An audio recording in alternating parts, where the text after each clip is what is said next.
On Music and Words. Fragment 1871. What we here have asserted of the relationship between language and music must be valid, too, for equal reasons concerning the relationship of mime to music. The mime, too, as the intensified symbolism of man's gestures, is measured by the eternal significance of music, only a simile, which brings into expression the innermost secret of music but very superficially, namely, on the substratum of the passionately moved human body. But if we include language also in the category of bodily symbolism, and compare the drama according to the canon advanced with music, then I venture to think a proposition of Schopenhauer will come into the clearest light, to which reference must be made again later on. Quote, "It might be admissible, although a purely musical mind does not demand it, to join and adapt words or even a clearly represented action to the pure language of tones, although the latter, being self-sufficient, needs no help, so that our perceiving and reflecting intellect, which does not like to be quite idle, may meanwhile have light and analogous occupation also.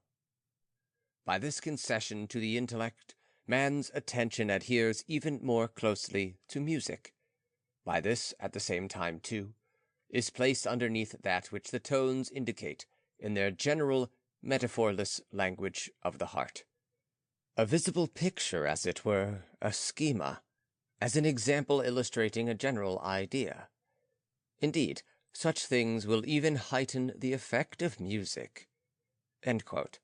Schopenhauer, Parerga, 2, On the Metaphysics of the Beautiful and Aesthetics, paragraph 224.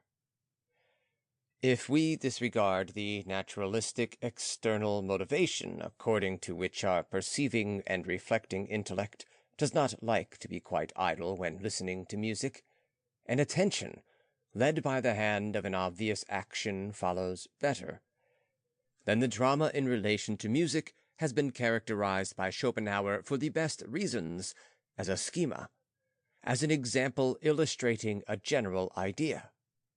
And when he adds, quote, "Indeed, such things will even heighten the effect of music," end quote, then the enormous universality and originality of vocal music, of the connection of tone with metaphor and idea, guarantee the correctness of this utterance.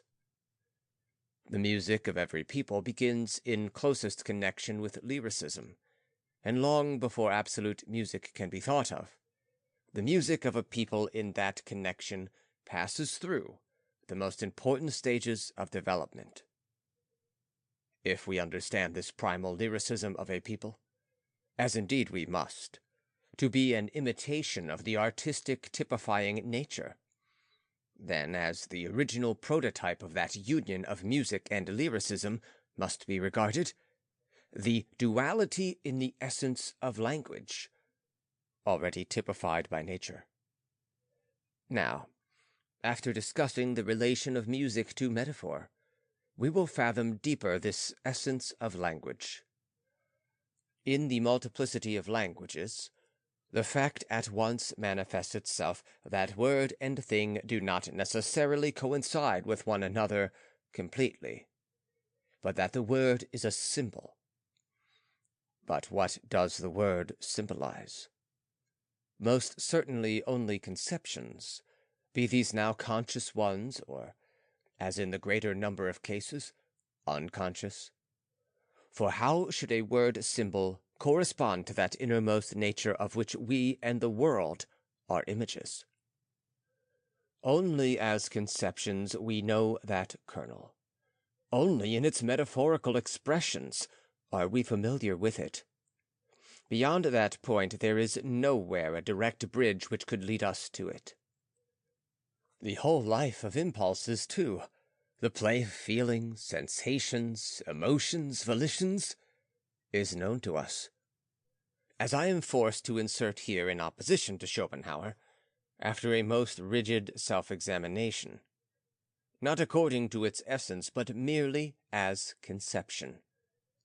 And we may well be permitted to say that even Schopenhauer's, quote, will, end quote, is nothing else but the most general phenomenal form of a something, otherwise absolutely indecipherable. If, therefore, we must acquiesce to the rigid necessity of getting nowhere beyond the conceptions, we can nevertheless again distinguish two main species within their realm. The one species manifests themselves to us as pleasure and displeasure sensations, and accompany all other conceptions as a never-lacking fundamental basis. This most general manifestation, out of which and by which alone we understand all becoming and all willing, and for which we will retain the name will, has now too in language its own symbolic sphere. And in truth, this sphere is equally fundamental to the language, as that manifestation is fundamental to all other conceptions. All degrees of pleasure and displeasure, expressions of one primal cause unfathomable to us, symbolize themselves in the tone of the speaker, whereas all the other conceptions are indicated by the gesture symbolism of the speaker. Insofar as that primal cause is the same in all men, the tonal subsoil is also the common one, comprehensible beyond the difference of language. Out of it now develops the more arbitrary gesture symbolism, which is not wholly adequate for its basis, and with which begins the diversity of languages, whose multiplicity we are permitted to consider, to use a simile, as a strophic text to that primal melody of the pleasure and displeasure language. The whole realm of the consonantal and vocal we believe we may reckon only under gesture symbolism. Consonants and vowels, without that fundamental tone which is necessary above all else, are nothing but positions of the organs of speech. In short, gestures. As soon as we imagine the word proceeding out of the mouth of man, then, first of all, the root of the word and the basis of that gesture symbolism, the tonal subsoil, the echo of the pleasure and displeasure sensations originate. As our whole corporeality stands in relation to that original phenomenon, the, quote, will, end quote, so the word built out of its consonants and vowels stands in relation to its tonal basis. This original phenomenon, the will, with its scale of pleasure and displeasure sensations, attains in the development of music an ever more adequate symbolic expression. And to this historical process, the continuous effort of lyric poetry runs parallel. The effort to transcribe music into metaphors, exactly as this double phenomenon, according to the just completed disquisition, lies typified in language. He who has followed us into these difficult contemplations readily, attentively, and with some imagination, and with kind indulgence where the expression has been too scanty or too unconditional, will now have the advantage with us of laying before himself more seriously and answering more deeply than is usually the case some stirring points of controversy, of present-day aesthetics, and still more of contemporary artists. Let us think now, after all our assumptions, what an undertaking it must be to set music to a poem, i.e., to illustrate a poem by music, in order to help music thereby to obtain a language of ideas. What a perverted world! A task that appears to my mind like that of a son wanting to create his father. Music can create metaphors out of itself. which will always, however, be but schemata. Instances, as it were, of her intrinsic general contents. But how should the metaphor, the conception, create music out of itself? Much less could the idea, or, as one has said, the, poetical idea, do this? As certainly as a bridge leads out of the mysterious castle of the musician into the free land of the metaphors, and the lyric poet steps across it, as certainly it is impossible to go the contrary way, although some are said to exist who fancy they have done so. One might people the air with the fantasy of a Raphael. One might see Saint Cecilia, as he does, listening in rapture to the harmonies of the choirs of angels. No tone issues from this world apparently lost in music. Even if we imagined that that harmony in reality, as by a miracle, began to sound for us, whither would Cecilia, Paul, and Magdalena disappear from us? Whither even the singing choir of angels? We should at once cease to be Raphael, as in that picture the earthly instruments lie shattered on the ground. So our painter's vision, defeated by the higher, would fade and die away. How, nevertheless, could the miracle happen? How should the Apollonian world of the eye, quite engrossed in contemplation, be able to create out of itself the tone, which, on the contrary, symbolizes a sphere which is excluded and conquered just by that very Apollonian absorption in appearance? The delight at appearance cannot raise out of itself the pleasure at non-appearance. The delight of perceiving is delight only by the fact that nothing reminds us of a sphere in which individuation is broken and abolished. If we have characterized at all correctly the Apollonian in opposition to the Dionysian, then the thought which attributes to the metaphor, the idea, the appearance, in some way the power of producing out of itself the tone, must appear to us strangely wrong.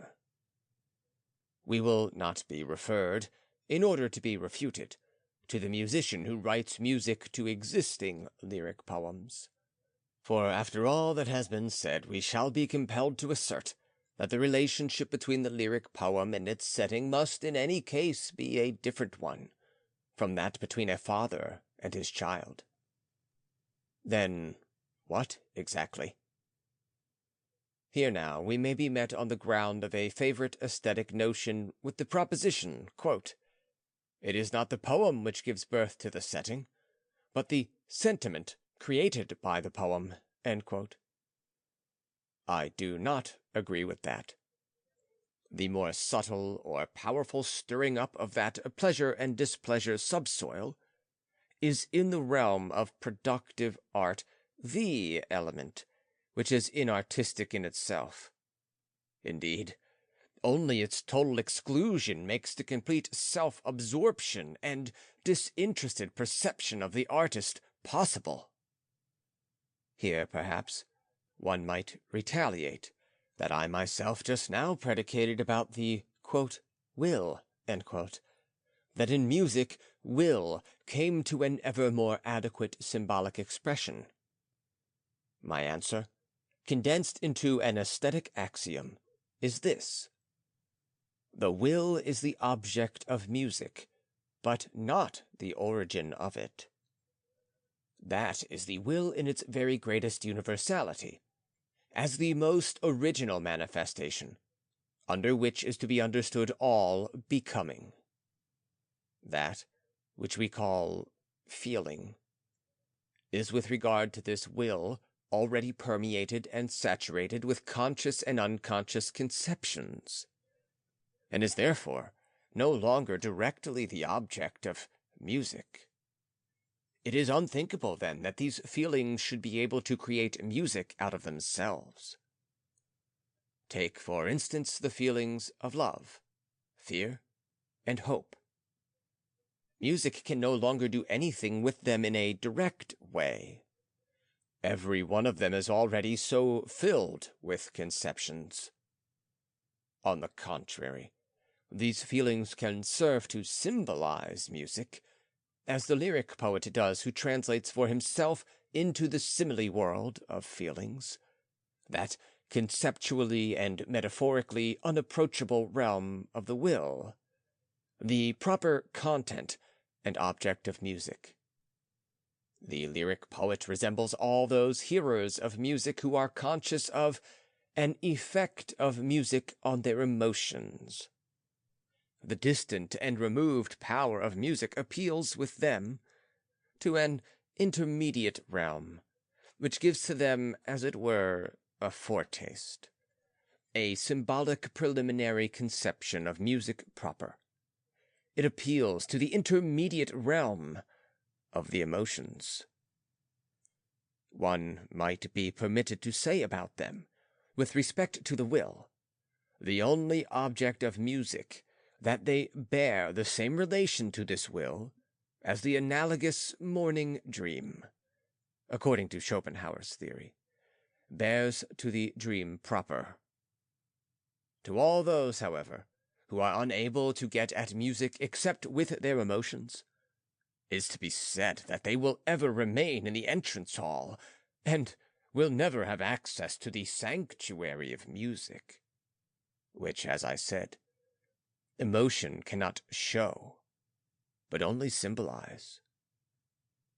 With regard, however, to the origin of music, I have already explained that can never lie in the will, but must rather rest in the lap of that force which, under the form of the will, creates out of itself a visionary world. The origin of music lies beyond all individuation. A proposition, which after our discussion on the Dionysian, self-evident.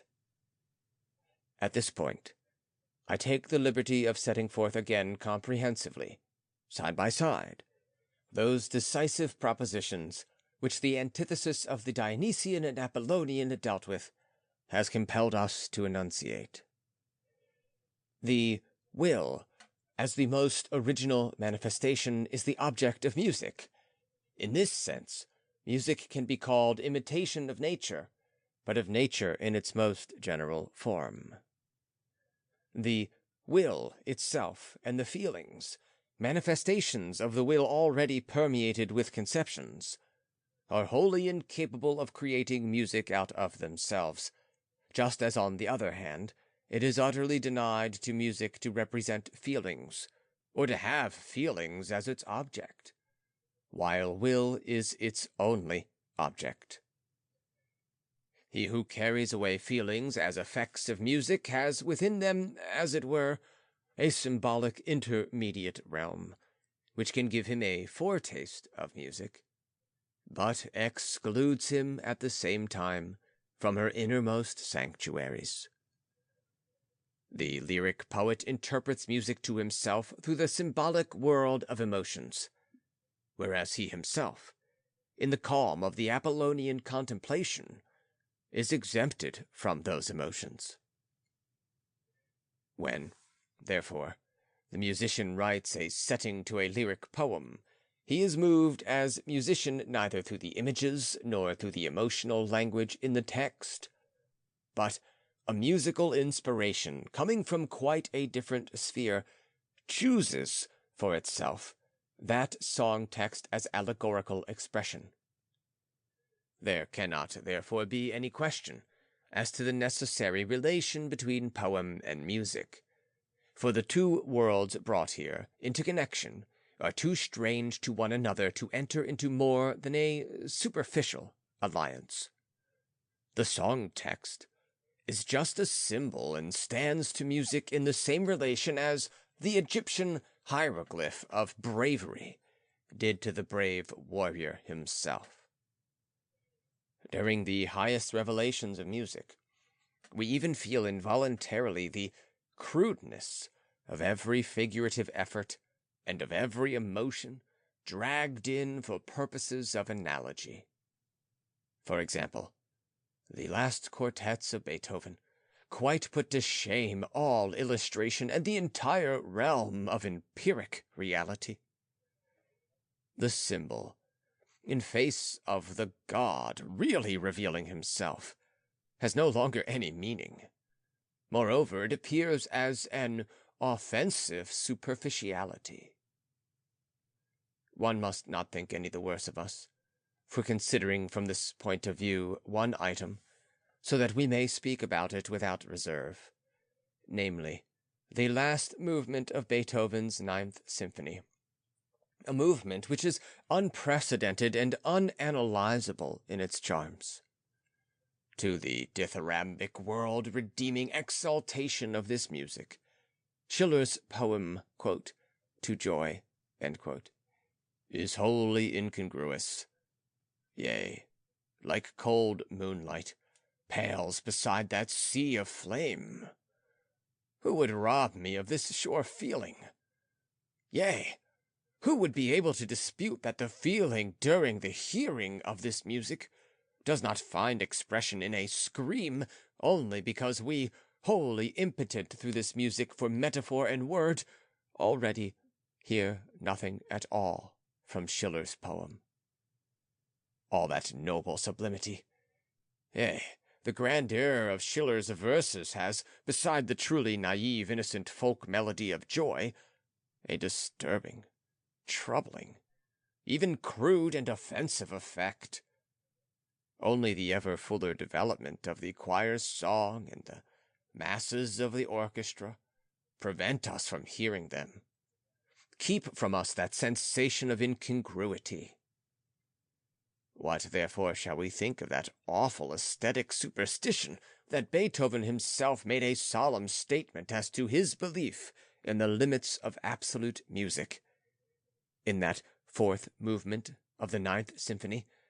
Yea, that he, as it were, with it unlocked the portals of a new art, within which music had been enabled to represent even metaphor and idea, and whereby music had been opened to the, conscious mind,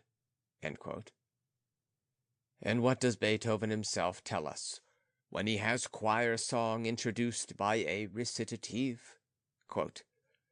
Alas, friends, let us intonate not these tones, but more pleasing and joyous ones. More pleasing and joyous ones.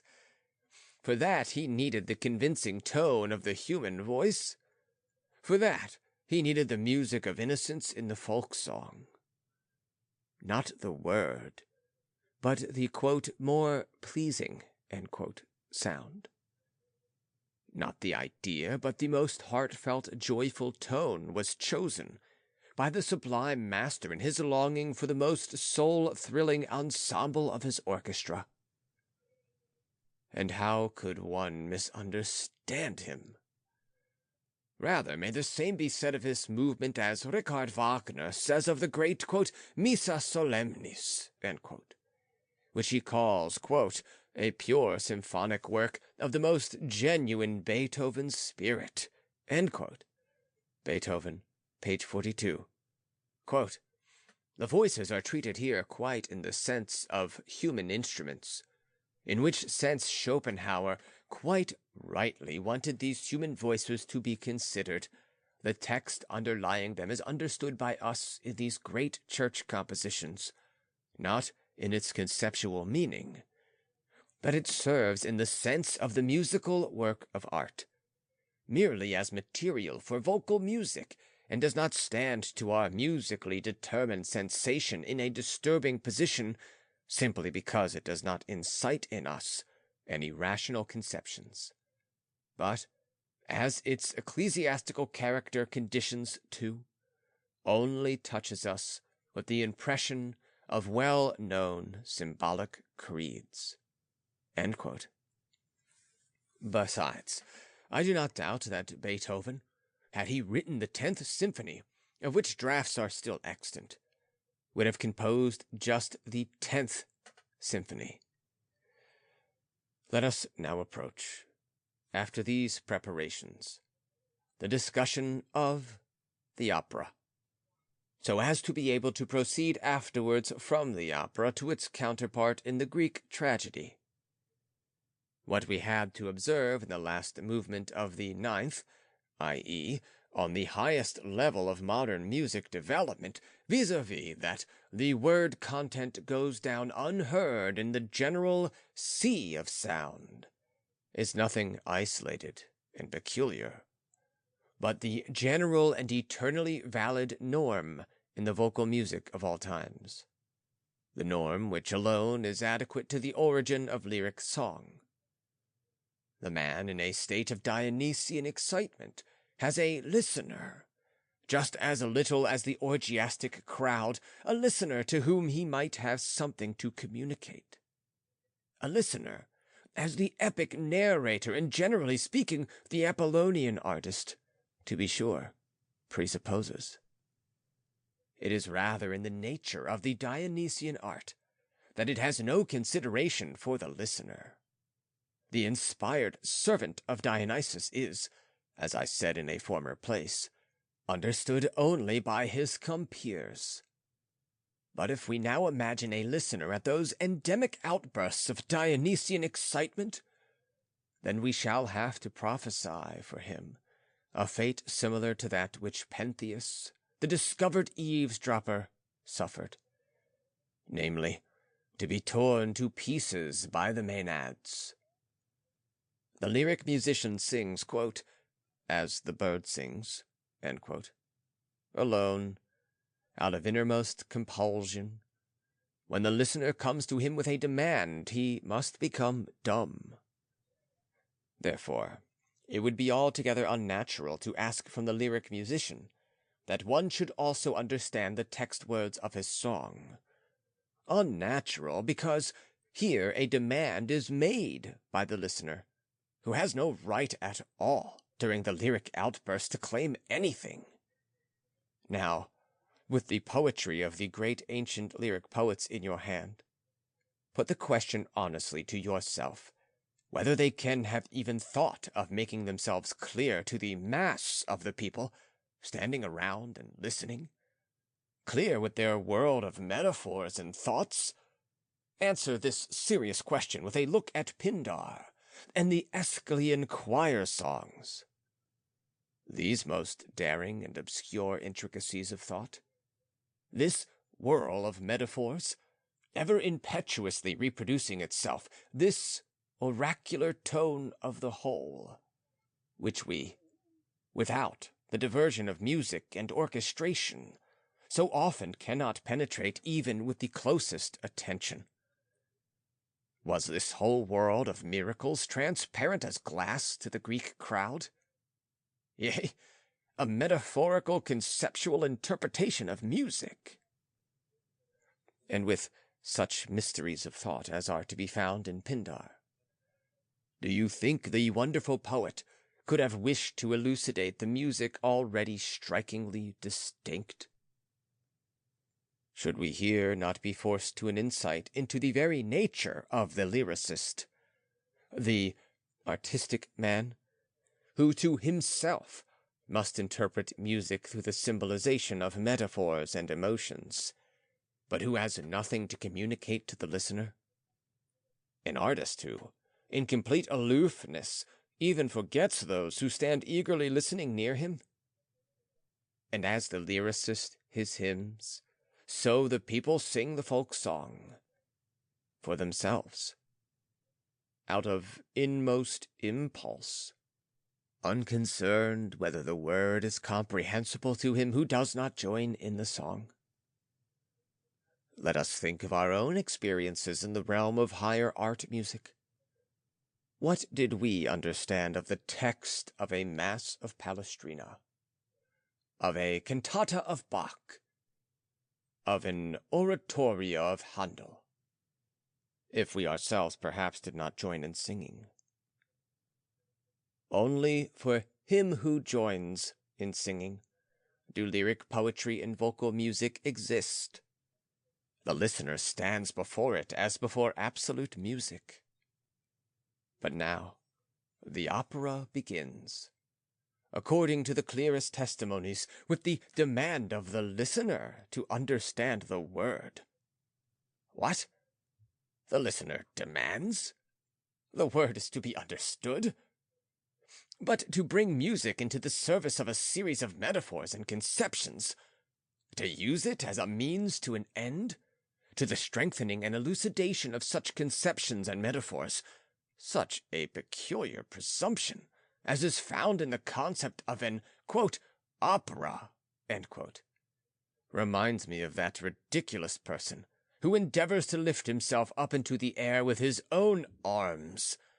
That which this fool, and which this opera, according to that idea, attempt are absolute impossibilities.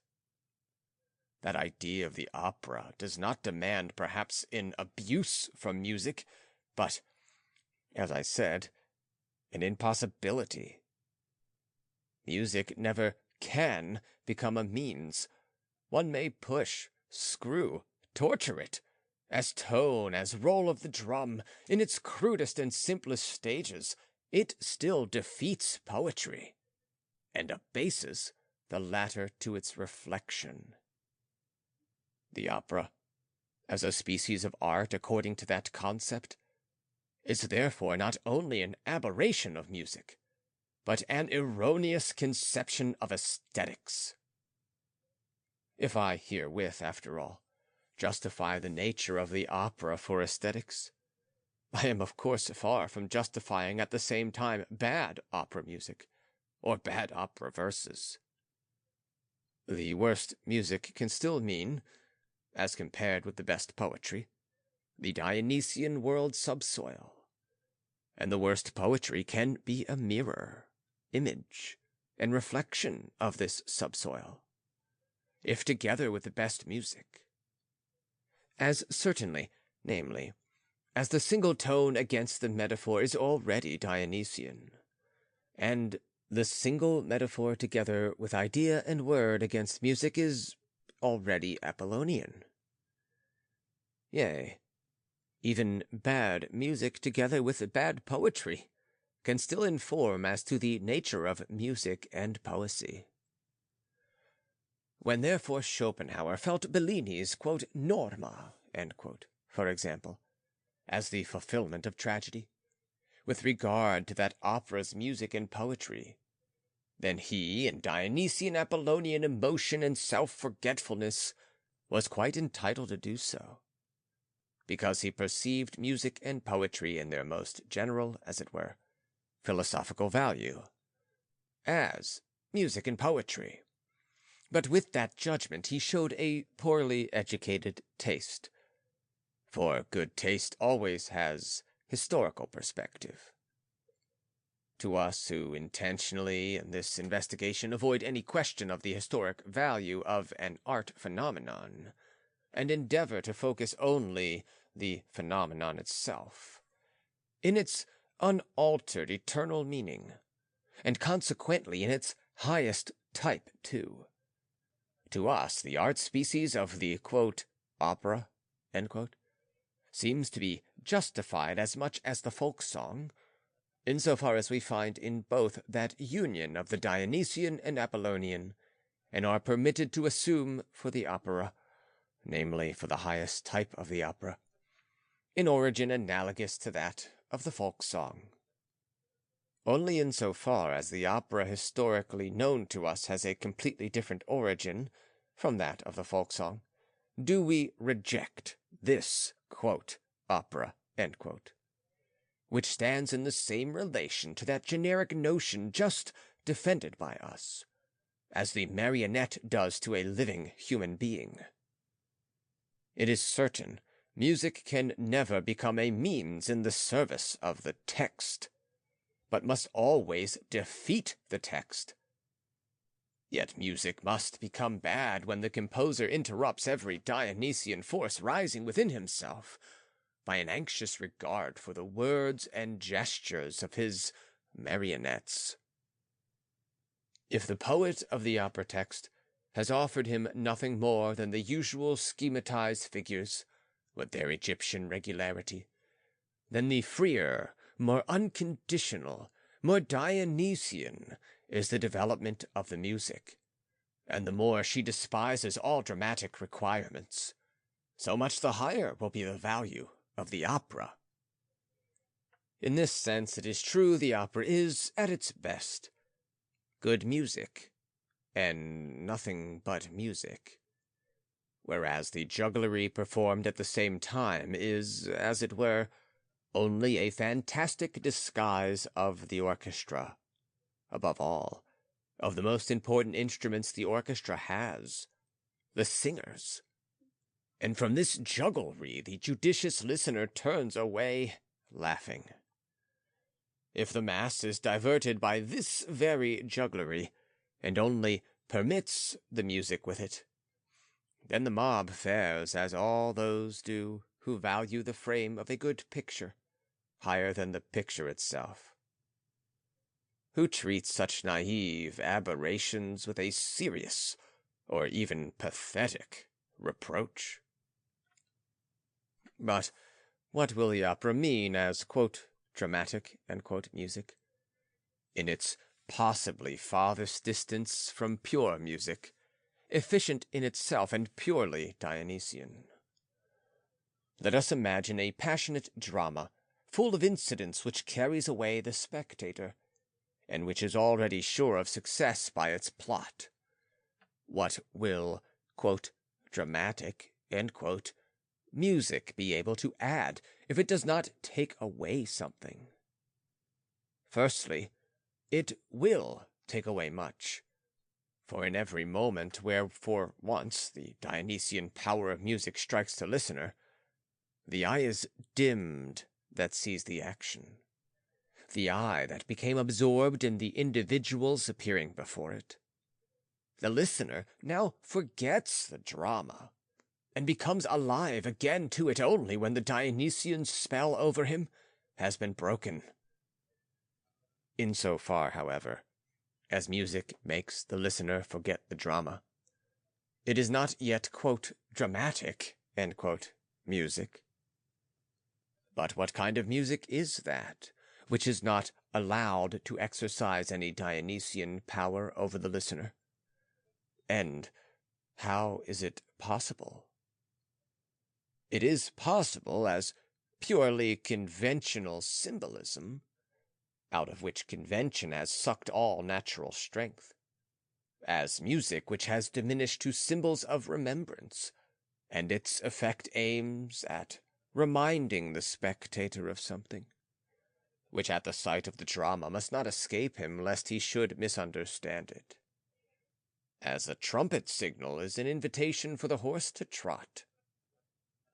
Lastly, before the drama commenced and in interludes or during tedious passages, doubtful as to dramatic effect, yea, even in its highest moments, there would still be permitted another species of remembrance music, no longer purely conventional, namely, emotional music. Music as a stimulant to dull or wearied nerves. I am able to distinguish in the so-called dramatic music these two elements only: a conventional rhetoric and remembrance music, and a sensational music with an effect essentially physical. And thus it vacillates between the noise of the drum and the signal horn, like the mood of the warrior who goes into battle. But now the mind, regaling itself on pure music and educated through comparison, demands a masquerade for these two wrong tendencies of music, quote, remembrance, end quote, and, quote, emotion, end quote, are to be played but in good music, which must be in itself enjoyable, yea, valuable. What despair for the dramatic musician who must mask the big drum by good music, which, however, must nevertheless have no purely musical, but only a stimulating effect. And now comes the great Philistine public, nodding its thousand heads, and enjoys this, quote, dramatic music, end quote, which is ever ashamed of itself, enjoys it to the very last morsel, without perceiving anything of its shame and embarrassment. Rather, the public feels its skin agreeably tickled, for indeed, homage is being